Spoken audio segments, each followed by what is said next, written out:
আমি বললাম যতদিন বেঁচে আছি ততদিন চলবো, ভালো না লাগলে ডিভোর্স নিতে পারো, সমস্যা নেই।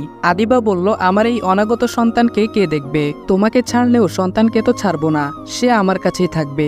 স্বামী সন্তান দূরে সরিয়ে আমি থাকতে পারবো না। আমি বললাম, তা তোমার একান্তই পার্সোনাল ব্যাপার। আদিবা বলল, ওহ আচ্ছা, তার মানে তোমার লাইফে আমার কোনো সংযুক্ত নেই, এটাই কি বোঝাতে চাচ্ছ? আমি বললাম, ঠিক তাই।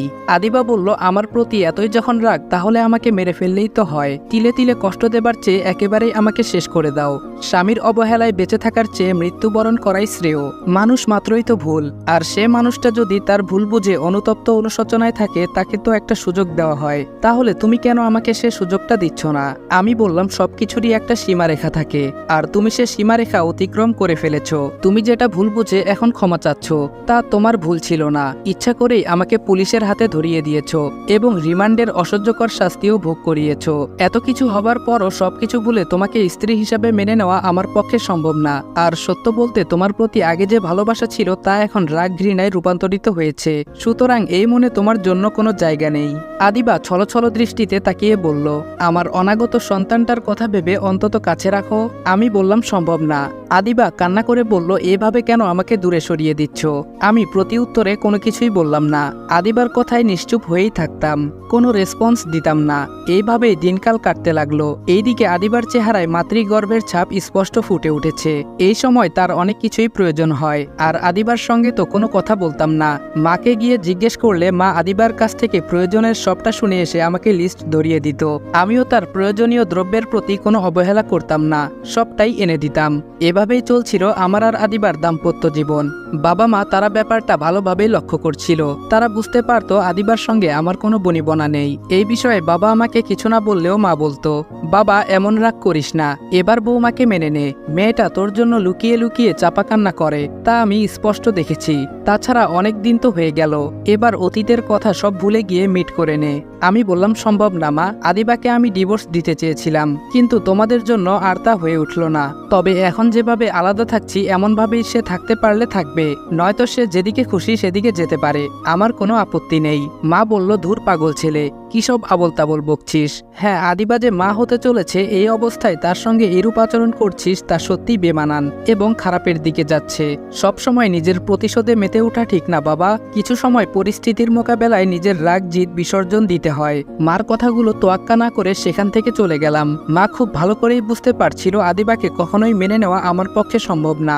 মাঝে মধ্যে আদিবাও যখন আমাকে জড়িয়ে ধরে কান্না করত তখন খারাপই লাগতো, কিন্তু পরক্ষণেই অতীতে তার কৃতকর্মের কথা মনে পড়ায় খুব দ্রুতই আগের রাগ জিদ কাজ করতে শুরু করত। তারপরও কোনো কিছুই বলতাম না, নিশ্চুপ হয়ে থাকতাম।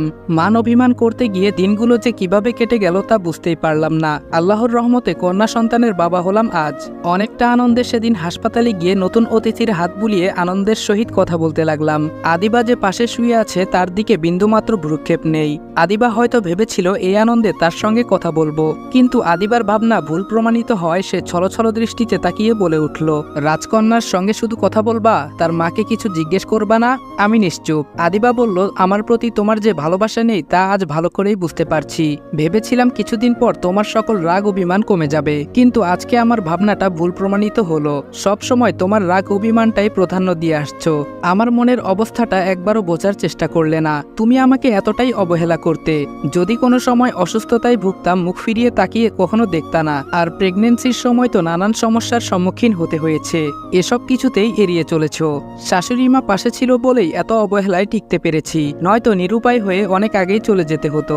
যাই হোক, আজকে এই আনন্দের দিনে অন্তত পক্ষে একটু কথা বলো। আমি থতমত খেয়ে কিছু একটা বলতে যাব, তখনই বাবা মা কেবিনে চলে আসলো। এই সুযোগে বাহিরে চলে আসলাম। আজকে কেন জানি আদিবার কথাগুলো কলিজায় লাগতেছিল। তার কথার কোনো উত্তর আমার জানা ছিল না। আমার জায়গায় অন্য কেউ থাকলে হয়তো ব্যাপারটাকে এতদিনে ভুলে যেত, কিন্তু আমি ভুলতে পারছি না। তাছাড়া এতদিন যখন হয়ে গেছে আদিবার সঙ্গে কথা বলি না, আর কখনো বলবো না। সে যতই আকুতি মিনতি করুক না কেন, তার সঙ্গে সম্পর্ক আর ঠিক করছি না। আনমনে এসব ভেবে যাচ্ছি, হঠাৎ কাঁধে কারো হাতের স্পর্শ পেয়ে পেছনে ফিরে তাকাতেই লক্ষ্য করলাম বাবা আমার দিকে কিছুটা বিষণ্ণভাবে তাকিয়ে বলে উঠল, বৌমাকে এভাবে কাঁদানো তোর উচিত হচ্ছে না। যদিও এইটা তোর পার্সোনাল ব্যাপার, তারপরও বাবা হয়ে তো চুপ হয়ে থাকতে পারি না, বিবেকে বাধা দেয়। অনেক আগেই বলতে চেয়েছিলাম, কিন্তু তোর রিয়াক্ট দেখে কিছুই বলিনি। আজকে বলতে বাধ্য হচ্ছি। অতীতে যা কিছু হয়ে থাকুক না কেন, আজকে তা ভুলে গিয়ে বৌমাকে মেনে নে। বাবা এইটুকু বলে চলে গেলেন। এদিকে আমি থতমত খেয়ে যাচ্ছিলাম, উত্তর দিবার মতো ভাষা জানা ছিল না, নিশ্চুপ হয়ে সব শুনতাম। এরপর হাসপাতাল থেকে আদিবাকে বাড়িতে আনা হলো এবং আগে যে রুমে আমি থাকতাম সেই রুমে মা তালা ঝুলিয়ে দিল। মার এমন কাণ্ড দেখে একটু রাগ মিশ্রিত কণ্ঠেই বলে উঠলাম, মা এই রুমে তালা ঝুলিয়ে দিচ্ছ, আমি কই থাকবো? মা কিছুটা হেসে বলল, রাগ অভিমান অনেক হয়েছে, এবার আমার ছোট দিদিভাইটার সঙ্গে থাকবি। মার এমন কাণ্ড দেখে কি রিয়াক্ট করব তা ভেবে পাচ্ছিলাম না। এইদিকে বাবা সহ আদিবাও মুখ চেপে হাসতেছিল। বুঝতে পারলাম আদিবার সঙ্গে একত্র করার সব ধান্দা চলছে। যাই হোক, তারা যতই একত্র করার চেষ্টা করুক না কেন, তাদের ফাঁদে আমি সহজেই পা দিচ্ছি না। রাতে খাবারের পর্ব শেষ করে ঘুমাতে গিয়ে লক্ষ্য করলাম মার লাগানো তালা ঝুলে আছে। মাকে চাবির কথা জিজ্ঞেস করলেও সে সোজা না করে দেয়। বাধ্য হয়ে আদিবার রুমে গেলাম। ভাবলাম এইটা তো আমারই বাড়ি, যেখানে খুশি সেখানেই থাকবো, এতে সংকোচবোধ হবার কি আছে? যে বাবা সেই কাজ। দরজা ঠেলে রুমে প্রবেশ করতে আদিবা কিছুটা নড়েচড়ে মিটমিট করে হাসতে লাগলো। এইদিকে আমার কেমন জানি সংকোচবোধ হতে লাগলো। যার সঙ্গে কথাই বলি না, তার সঙ্গে এক বিছানায় থাকা সত্যি অনেক কষ্টকর। আমার এমন অবস্থা দেখে আদিবা ছোট রাজকন্যার দিকে তাকিয়ে আমাকে উদ্দেশ্য করে বলল, এত সংকোচবোধ করার কি আছে? বিছানায় একজন মানুষ থাকার জায়গা তো খালি রয়েছে, এখন সে ইচ্ছা করলে থাকতে পারে। আমি বললাম, কেউ যদি ভেবে থাকে আমি সংকোচবোধ করছি তাহলে তার ধারণা একদম ভুল। আদিবা বলল, তাহলে এদিক সেদিক না তাকিয়ে শুয়ে পড়লেই তো হয়। আমি বললাম, তা আমার একান্ত পার্সোনাল ব্যাপার, কেউ এখানে ইন্টারফেস না করলে বেশি খুশি হব।